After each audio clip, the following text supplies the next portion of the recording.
이번 시간도 지난 시간하고 이어서 에베소서 1절입니다. 1절, 2절 우리 함께 읽고 시작하도록 하겠습니다. 함께 읽겠습니다. 하나님의 뜻으로 말미암아 그리스도 예수님의 사도된 바울은 에베소에 있는 성도들과 그리스도 예수님 안에 있는 신실한 자들에게 편지하노니 하나님 우리 아버지와 주 예수 그리스도로부터 은혜와 평강이 너희에게 있을지어다. 에베소서는 바울이 하나님의 영감을 받아서 하나님의 말씀을 편지 형식으로 어디서 옥 안에 갇혀서 에베소 교회에 있는 교회 멤버들한테 보낸 편지 서신입니다. 그래서 우리는 이것을 서신서라고 얘기를 하고 있습니다. 지난 시간에 바울에 대해서 공부했어요. 바울은 누군가? 바울은 신약성경 27권 중에 14권을 하나님의 뜻 가운데서 성령의 말씀으로 말미암아 영감으로 저 말씀을 기록한 사람입니다. 얼마나 대단한 사람입니까? 바울의 출신에 대해서도 우리가 알아봤죠. 바울은 유대교를 신봉하는 정통 유대 가문의 아브라함의 그 자손으로서 프라이드를 갖고 훌륭한 율법 공부를 했던 사람이라고 했습니다. 그런 사람이 순식간에 그리스도 예수님의 제자가 되어서 많은 율법주의자들, 유대인들로부터 비난을 받고 박해를 받고, 왜 그래요? 배신자라고 생각하는 거죠. 예수님도 유대인 가문에 태어나신 분입니다. 아브라함의 자손입니다. 인간적으로 봤을 적에는. 하지만 예수님께서는 이 땅에 오셔서 뭐라고 하셨어요? 내가 길이요 진리요 생명이다. 나를 믿지 않고는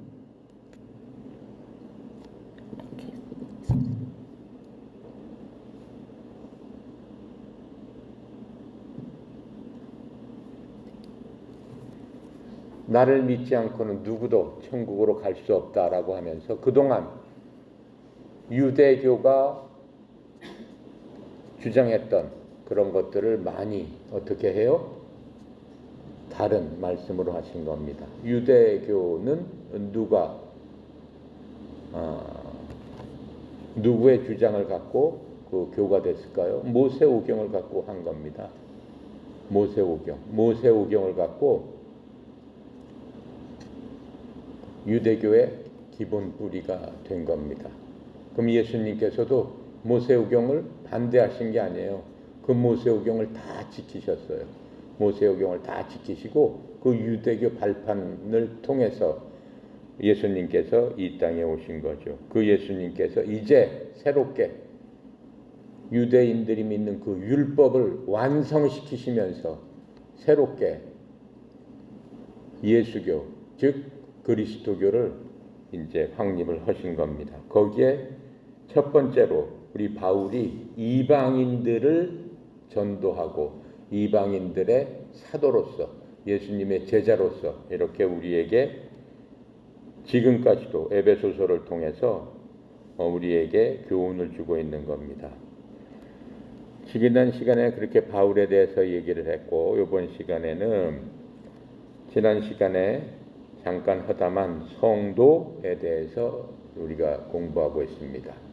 이 편지를 썼으면 누구한테 보내는 사람이 있을 거 아닙니까? 편지는 발신자가 있고 수신자가 있는 거죠. 누가 누구에게 쓰는 거죠. 그래서 지금 바울이 에베소에 있는 교회 성도들에게, 즉 여기 뭐라고 써 있어요? 교회 성도들과 그리스도 예수 안에 있는 신실한 자들에게 편지하노니, 성도 및 신실한 자들한테 편지한 겁니다. 성도나 신실한 자들이 아니면 이 편지를 받을 자격이 없어요. 그렇죠? 편지는 꼭 지정돼서 누구한테 누가 봐야 된다라고 하기 때문에 발신 수신이 분명하게 있는데, 지금 성도와 그리스도 예수 안에 있는 신실한 자들, 이 편지를 읽어라 라고 지금 얘기하고 있습니다. 자, 지난 시간에 성도에 대해서 잠깐 언급했어요. 성도라는 건 영어로는 saint라고 얘기했죠. saint. 우리가 쉽게 얘기하는 성자, 성인, 지금 그 얘기를 하고 있는 거예요. 근데 에베소서에 있는 성도들, 그럼 엄청난 많은 성인, 성자가 있었다는 얘기겠죠. 그 사람들한테 지금 쓴 거예요. 그 성인들한테. 우리가 얘기하는 천주교에서 얘기하는 성인에 대해서 지난 시간에 제가 잠깐 설명했습니다. 천주교에서 보통 세상에서 성자다라고 하면은 주로 천주교 용어로 사용을 하고 있습니다. 천주교에서는 성자가 되기 위해서는 살아있을 적에는 결코 성자라는 말을 쓰지 못해요. 교황도 살아있기 때문에 그 사람 성자다 이런 말 못 써요. 죽었을 때, 죽은 다음에 그 사람을 평가를 합니다. 어떻게 평가를 해요? 평소에 그 사람 삶이 공적으로 거룩하게 인정받은 삶을 살았는가라고 하는 것들을 체크를 합니다. 그렇게 하고 그 생전에 성자다운 삶을 살았는가, 성자다운 삶의 그 기준은 그 사람 성품과 행동이 사람들한테 비난을 받지 않고 살면서 이렇게 칭찬을 받고 또 최소한 두 가지 기적 같은 일을 행했었어야지 그 사람을 성자로서 추대를 하고 사람들이 그것을 판단을 합니다. 그래서 천주교에서는 시성식이라는 어떠한 말하자면 위원회 같은 것을 통해서 최종적으로 결정해서 그 사람은 성자입니다 라고 해서 선포를 하게 되는 거예요. 그게 바로 성자의 의미입니다. 그런데 지금 이 우리가 금방 봤듯이 이 성경책에서 그 바울이 그냥 그 교인들에게 성자라는 그런 의미를 썼어요. 성도라는 그런 말을 썼어요.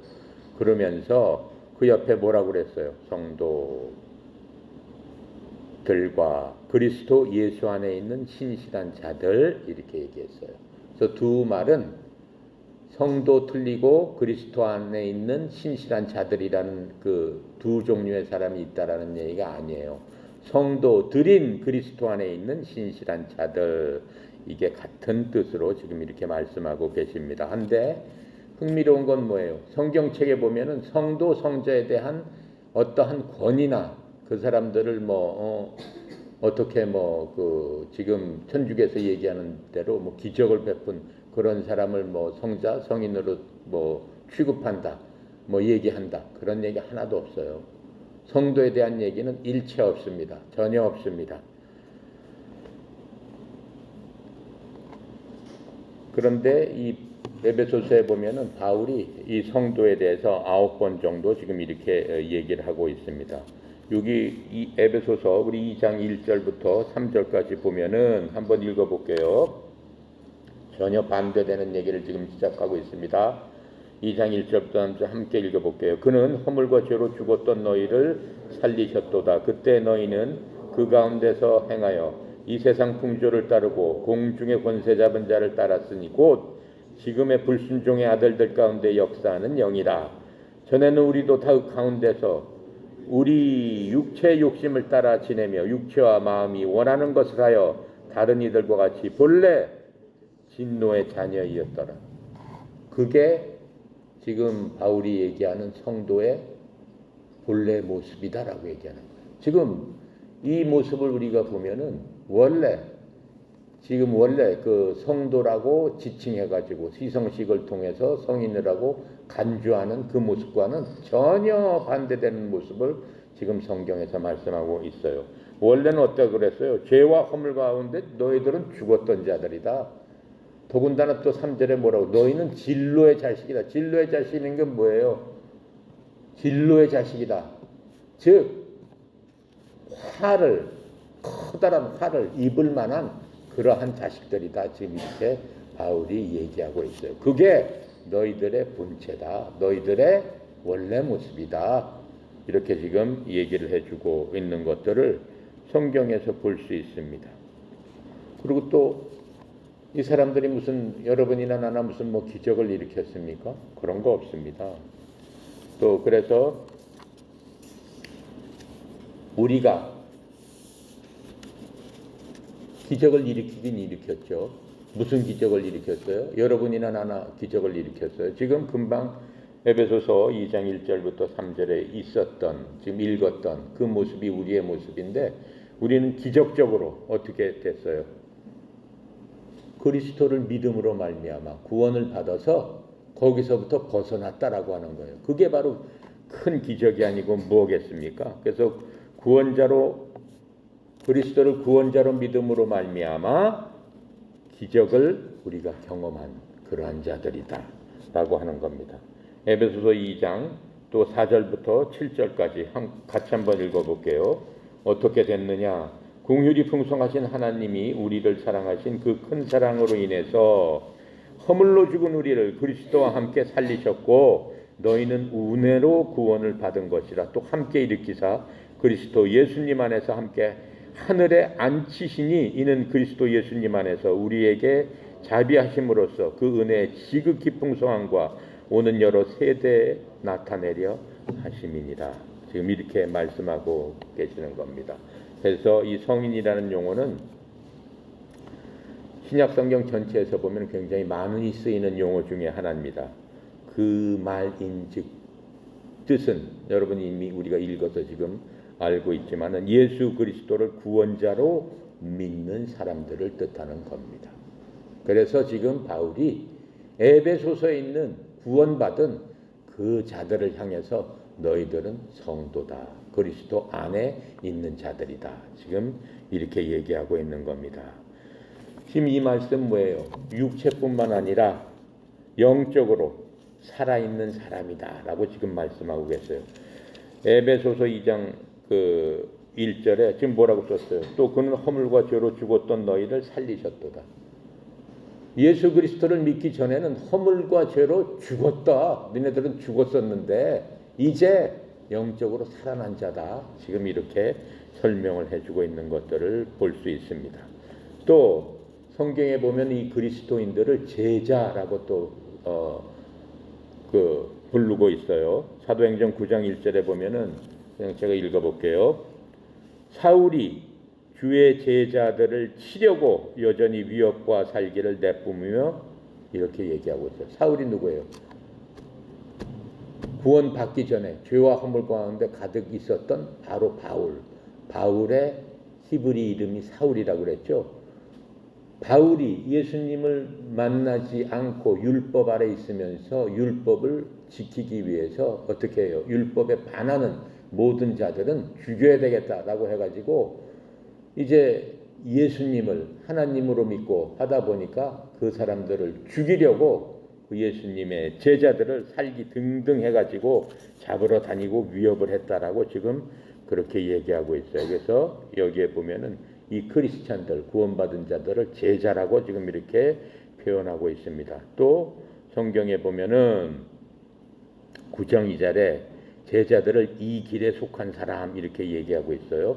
사도행전 9장 2절에 보니까 다마스쿠스 회당에 가져갈 편지를 그에게 요청하니 이것은 그가 이 길에 속한 사람을 만나면 남자나 여자를 막론하고 그들을 결박하여 예루살렘으로 잡아오려 함이더라. 이 길에 속한 사람, 이 도에 속한 사람, 예수님의 길에 속한 사람. 예수님께서 뭐라고 그랬어요? 요한복음에서 나는 길이요 진리요 생명이다 이렇게 말씀하시죠. 바로 그 길에 따라서 걷고 있는 사람, 여러분과 나 그 길에 속해 있는 사람이에요. 그게 성도다 이렇게 지금 이 얘기를 하고 있습니다. 또 사도행전 9장 13절에 보니까 이렇게 얘기했어요. 이에 아나니아가 응답하되 주여 이 사람에 대해서 내가 많은 사람에게 들었는데 그가 예루살렘에서 주의 성도들에게 많은 악을 행하였다 하더이다. 바울에 대해서 아나니아가 들어서 얘기를 해주는 거예요. 참 많은 악을 행했던 사람이에요, 바울이. 그렇죠? 성도들에게. 자, 그렇게 성도를 구별하고 있어요. 근데 성도라는 말의 의미는 무슨 뜻이냐면은 세인트라는 말의 의미는 구별된 사람이다. 구별된 사람. 여러분들이 야채나 과일이나 뭐 이런 거 고를 적에 어떻게 해요? 오래 두면은 구별하죠? 좋은 건 좋은 것대로, 썩은 건 썩은 것대로 이렇게 나눈단 말이에요. 그렇게 구별된 사람이다라고. 어디에 구별된 사람이야? 여러분과 나는 이 세상에 가면은 많은 군중들이 있잖아요. 많은 군중들 중에서도 하나님께서 이렇게 딱 봤을 적에는 구별이 된다라고 하는 거예요. 이 세상 사람들과는 구별이 됐다. 믿는 사람과 믿지 않은 사람, 즉 그리스도 안에 있는 사람과 그리스도 밖에 있는 사람으로 구별을 한다라고 지금 얘기하는 겁니다. 그게 바로 성도의 의미입니다. 성도라는 거는 우리가 예전에 한번 함께 나눴던 성화하고 굉장히 밀접한 관계가 있죠. 성도가 되면서 성도는 그 길을 걷는 사람이에요. 그 길은 뭐예요? 그리스도 안에서 예수님 닮는 그 길을 갖는 것을 우리가 뭐라고 그런다고 그랬어요? 성화된다. sanctification 된다. 이렇게 얘기하고 있는 겁니다. 성화, 즉 성인의 길을 걷는 그 과정이 된다라고 하는 겁니다.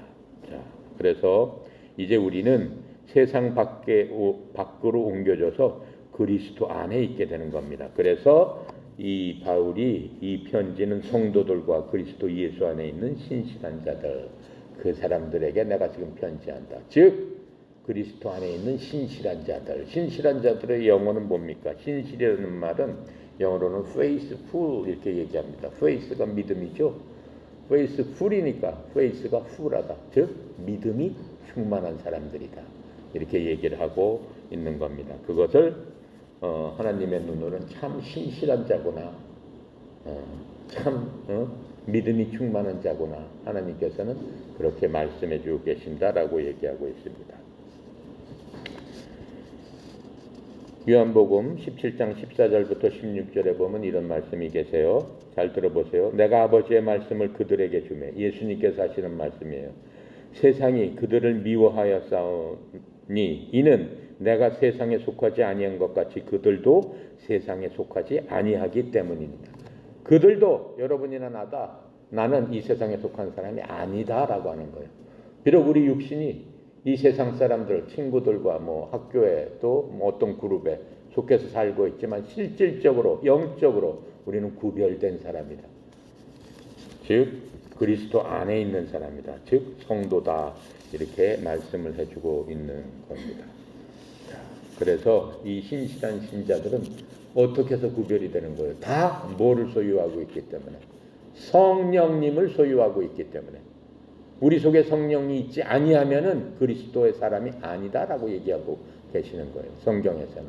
여러분이나 나나 옆 사람 한번 쳐다보세요. 성령님이 계시는 게 보입니까? 그 사람 마음속에? 충만하게 보입니까? 보여야 돼요. 그게 안 보이면은 저 사람 성령님이 어디 계실까? 앞뒤로 둘러봐도 성령님이 안 계시네. 그렇게 되면은 그건 그리스도의 사람이 아니다 그랬어요. 그러면 성령님이 계신지 안 계신지 눈으로 보여요? 안 보여요. 성령님은 뭐예요? 영이시란 말이에요. 눈으로 볼 수 없고 만질 수 없어요. 하지만 뭘로 알 수 있어요? 그 사람이 예수님답게 생각하고 행동하고 말하고 모든 것을 그렇게 하느냐에 따라서 성령님이 계신가 안 계신가를 우리가 알 수 있습니다. 그 부분에 대해서는 제가 나중에 성령님 하면은 너무나 많은 얘기를 듣고 있지만 너무 막연하게들 생각하기 때문에 성령님에 대해서 에베소서에서 성령님이 이제 나오게 되면은 자세하게 한번 공부를 해보도록 하겠습니다. 로마서 8장 9절에 이렇게 나와 있어요. 그러나 너희 안에 하나님의 영께서 거하시면 즉 성령님이죠.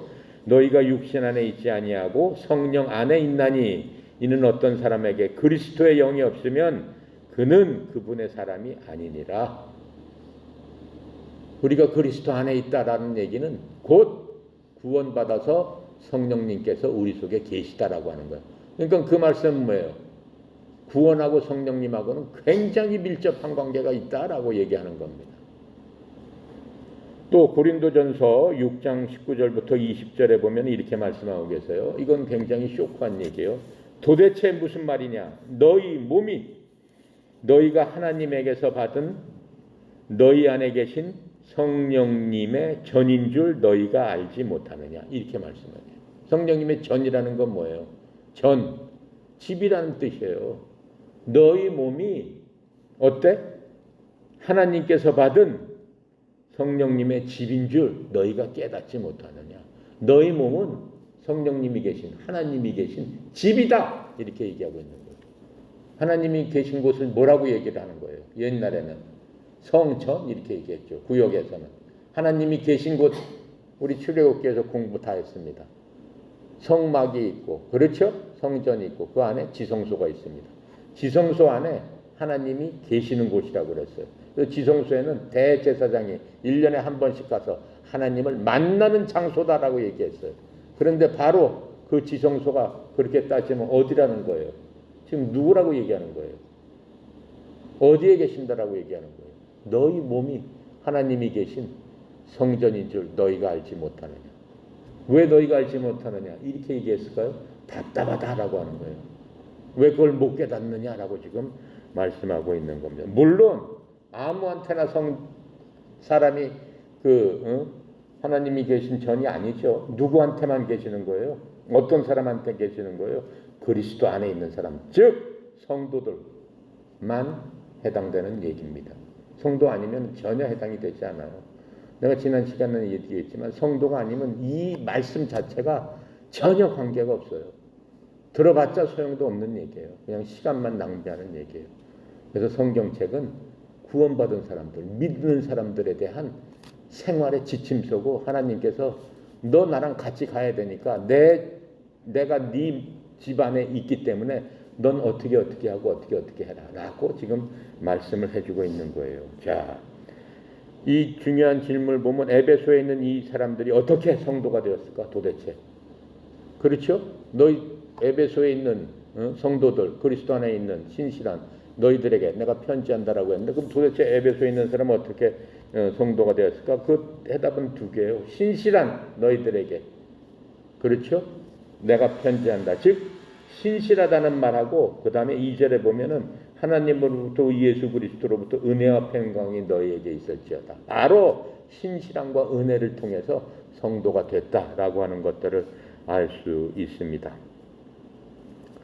바울은 이 처신세 영극한 성도들과 그리스도 예수 안에 있는 신실한 자라고 했을 때 서로 다른 두 그룹이 아니고 제가 설명한 대로 똑같은 구원받은, 그렇죠? 그런 자들을 의미하는데, 너희 신실한 자들에게 편지하노니, 그러니까 우리가 얼핏 생각하기에 저 에베소 사람들의 삶이 굉장히 어떻게 뭔가 선하고 뭔가 좋은 일을 하고 아주 굿 피플 그러한 사람들이었구나, 삶이 신실한 삶을 살았 모양이다. 그게 아니에요. 그 사람들은 죄와 허물 가운데 죽어있던 자들이고 진노의 자식들이라고 우리 2장 1절부터 3절에 지금 읽은 바로 그 사람들이에요. 근데 그 사람들이 어쩌다가 이렇게 신실한 사람들이 됐을까요? 예수 그리스도를 믿고 구원을 받았기 때문에 바로 성도가 됐고 그리스도 안에 신실한 자가 됐다라고 이렇게 역설적으로 설명을 해주고 있는 겁니다. 에베소서 우리 1장 12절부터 14절에 보면은 그 말씀을 조금 설명하고 있어요. 같이 읽어볼게요. 이는 우리가 그리스도 안에서 전부터 바라던 그의 영광의 찬송이 되게 하려 하심이라. 그 안에서 너희도 진리의 말씀 곧 너희의 구원의 복음을 듣고 그 안에서 또한 믿어 약속의 성령으로 인치심을 받았으니 이는 우리 기업의 보증이 되사 그 얻으신 것을 총량하시고 그의 영광을 찬송하게 하려 하십니다. 우리가 성도가 되는 과정이 바로 그러한 과정을 통해서 그리스도 안에 있는 성도가 될 수 있도록 그렇게 말씀하시는 거예요. 그런데 그 모든 것들은 여기서 보니까 하나님의 은혜로 됐다라고 얘기했잖아요. 네가 뭘 잘해서 뭘 열심히 해서 선한 일을 해서 필요 없다라고 하는 거예요. 그 중에서 어떤 사람 더 많은 선한 일을 했겠죠? 가난한 사람을 도와주고 뭐 그런 많은 일도 했겠죠. 하지만 하나님의 눈으로 보기에는 도토리 기적이다. 다 똑같다. 다 똑같은 죄와 허물 가운데 죽어야 될 자들이다. 진노의 자식들이다. 이렇게 지금 말씀하고 계시는 거예요. 그런데 어떻게 그것을 반전시켰을까요? 오직 하나님의 은혜다. 은혜는 뭐라고 그랬어요? 받을 자격이 없는 사람을 향한 하나님의 친절하심이다. 하나님의 사랑이다. 그 은혜를 통해서 우리가 하나님의 자녀가 됐는데, 하나님께서는 이 은혜와 공휴는 뭐예요? 그 반대예요. 받아야 마땅한데 받지 않게 해주시는 것. 우리는 진노의 자식으로서 진노의 불 속에 들어가야 마땅한데 그렇게 안 해주셨단 말이에요. 그것을 하나님의 공휴하십니다. 라고 얘기하는 겁니다. 이 모든 것들은 뭐를 통해서 얻을 수 있다? 오직 믿음을 통해서 얻을 수 있다. 누구를? 예수 그리스도를 나의 구원자로 그렇게 통해서 얻을 수 있다. 즉 믿음을 통해서 은혜로 구원받는다. 에베소서 2장 8절부터 9절까지입니다. 그걸 이신칭이라고 해서 성경에서 가장 중요한 절 중에 하나입니다. 우리가 모두 죽을 때까지 기억을 해야 되는 절입니다. 8절 9절 함께 읽겠습니다. 너희는 그 은혜에 의해서 믿음으로 말미암아 구원을 받았으니 이는 너희에게서 난 것이 아니요 하나님의 선물이다. 너희에게 난 것이 아니라는 얘기가 뭐예요? 네가 공부를 많이 해서, 네가 무엇을 많이 해서, 네가 선한 일을 많이 해서, 네가 굿피플이기 때문에 아니다라고 얘기하는 거예요. 무엇이다? 하나님의 선물이다. 행위에서 난 것이 아니니 이는 누구든지 어떻게 자랑하지 못하게 함이라. 어느 누구도 하나님 앞에서 자랑할 수 없다라고 하는 거예요. 구원받은 것의 자랑은 있을 수가 없다라고 하는 거예요. 우리가 구원받은 것에서 하나님께서 0.00001%도 우리가 하나님을 도운 사실은 없다라고 얘기하는 겁니다. 자, 그래서 그리스도 예수 안에 있다라는 구절은 에베소서에서 여러 번 사용하고 있어요. 27번이나 사용하고 있어요. 우리의 가장 행복의 조건, 우리의 지상의 목표, 우리가 태어나서 죽을 때까지 가장 추구했고 가장 행복한 시간은 언제? 그리스도 예수 안에 있을 적에 우리는 모든 것들을 회복할 수 있어요. 왜 그래? 죄와 허물 가운데 있었는데 그 모든 것들이 벗겨지기 때문에 진로로 말미암아 하나님의 노하심으로 말미암아 무엇 때문에? 우리의 죄를 보시고 하나님은 노하시는 분이에요. 맹렬히 노하시는 분이에요. 용서하지 않으시는 분이에요. 그 분의 진로로부터 우리를 건져주셨기 때문에 우리는 그리스도 안에 있기만 하면은 가장 행복한 자가 된다라고 하는 겁니다. 여러분, 여러분이나 나나 뭐가 돼야 되겠어요? 성도가 돼야 되겠습니다. 그렇죠? 여러분이나 나나 이미 성도가 됐습니다. 근데 성도가 되기 위해서는 절차가 필요한 거예요. 무조건 되는 게 아니에요. 난 무조건 성도가 되고 싶어. 그래서 성도가 되는 게 아니에요. 그렇죠? 그런데 그 절차에 대해서 여러분이나 나나 그 절차가 무엇인지 제가 설명을 하도록 하겠습니다. 구원 성도는 구원받은 하나님의 백성을 뜻한다고 그랬어요. 구원받는 순간 아까 뭐라고 그랬어요? 성령님께서 내 속에서 거하시게 되면서 하나님께서 내 몸을 성전 삼아 있겠다라고 했습니다. 그래서 우리가 교회인 거예요. 여러분 하나하나가 교회다라고 지금 말씀하고 계세요. 하나님이 살아계시는 교회. 건물이 교회가 아니란 말이에요. 얼마나 수천억짜리 교회들이 많이 서 있어요. 그 안에 하나님이 계시지 않는단 말이에요. 하나님 어디에 계세요? 여러분하고 내 속에 계신다라고 하는 거예요. 만약에 그 속에 그 하나님이 계신다면은 어떻게 돼요? 그 건물은 영원히 보존이 돼야 될 거 아니에요. 그렇잖아요. 근데 왜 그 건물은 부서지기도 하고 없어지기도 하냔 말이에요. 하나님이 계신 곳이 그럴 수가 있어? 절대 그럴 수가 없죠. 하나님이 그걸 용납하시겠어요? 절대 용납 안 하시겠죠. 그 건물은 그냥 건물이에요. 하나님께 이 교회, 각각의 교회들이 모여서 예배를 드리는 건물이다. 강당이다. 이렇게 생각하면 되는 겁니다. 그래서 우리는 이 성도가 반드시 돼야 되는데 여러분들이 이 절차를 거치지 않았다면 제 말씀을 듣고 여러분들이 잘 이해를 해서 반드시 이 절차를 거쳐서 하나님의 성도가 되고 그리스도 안에 있는 자가 되어야 되겠다라고 하는 겁니다. 하나님께서는 가장 큰 계획이 있으세요. 이 세상을 만드시고 모든 것도 만드신 것이 하나님의 계획이지만은 세상을 만드시기 전부터 하나님이 갖고 계신 가장 큰 계획이 있는데 그게 바로 구원 계획이라고 하는 겁니다. 구원이라는 게 뭡니까? 여러분 구원하면 생각나는 게 뭐 있어요? 야구에서 보면은 뭐가 있어요? 야구 몰라? 그렇죠. 구원투수. 팀이 2대1로 이기다가 3대1로 졌다 하면 누가 나오기 시작하는 거예요? 구원투수가 나오는 거예요. 구원투수가 나와가지고 상대편을 제압하고 우리 편 이길 수 있도록 해주는 게 바로 그 구원투수다라고 하는 거예요. 구원이라는 게 뭐예요? 위기에서 어떠한 상황에서 건져주는 게 구원이에요. 여러분 이제 여름에 수영장 가면은 그 뭐가 있어요? 라이프 가드 있죠. 위에서 딱 보고 있단 말이에요. 바다에 막 헤엄치다 저 사람 좀 위험해 빠졌다. 하면 어떻게 해요? 구원하러 쫓아 들어가잖아요.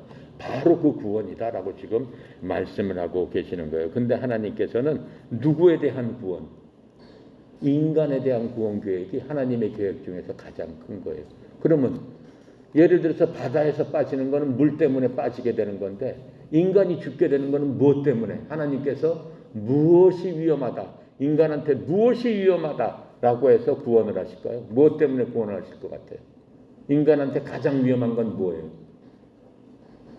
밥을 너무 많이 먹어서 살이 많이 찌니까 운동을 안 해서 무엇 때문에 하나님께서 인간을 구원해야 되겠다라고 하실까요? 무엇 때문에?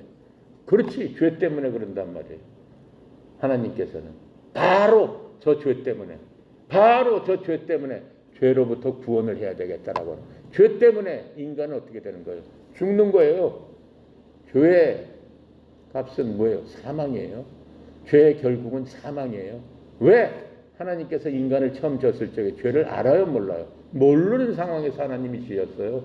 그러면 인간은 하나님의 형상대로 졌기 때문에, 하나님의 속성을 갖고 만들어졌기 때문에 인간은 영원히 죽지 않는다. 그게 사람이란 말이에요. 근데 지금 영원히 죽지 않을 사람이 여기 있냔 말이에요. 없다라고 하는 거예요.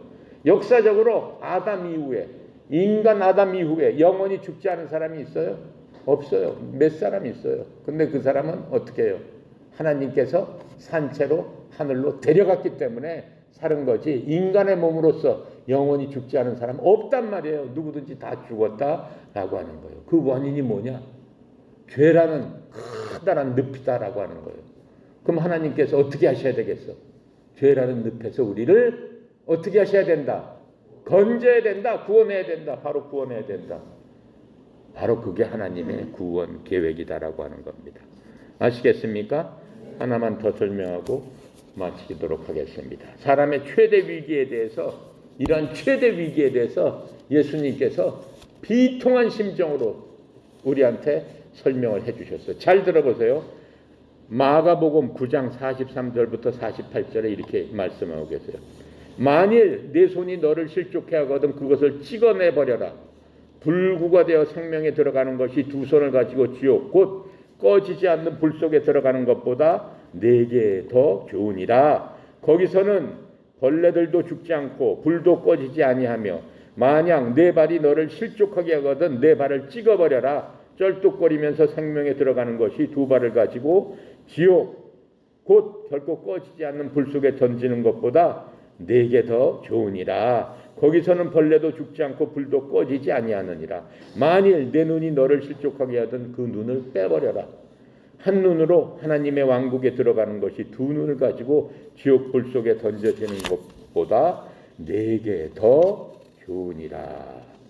이렇게 말씀하고 있습니다. 이 말씀은 예수님께서 직접 우리들에게 통해서, 말씀을 통해서 직접 예수님께서 말로 알려준 거예요. 바로 그 원인, 그게 죄다라고 하는 거예요. 그러니까 하나님께서 너무 죄에 대해서 심각하게 생각하시면서 이 인간을 거기로부터 어떻게 구출해 줘야 되겠다, 이렇게 말씀하고 있는 겁니다.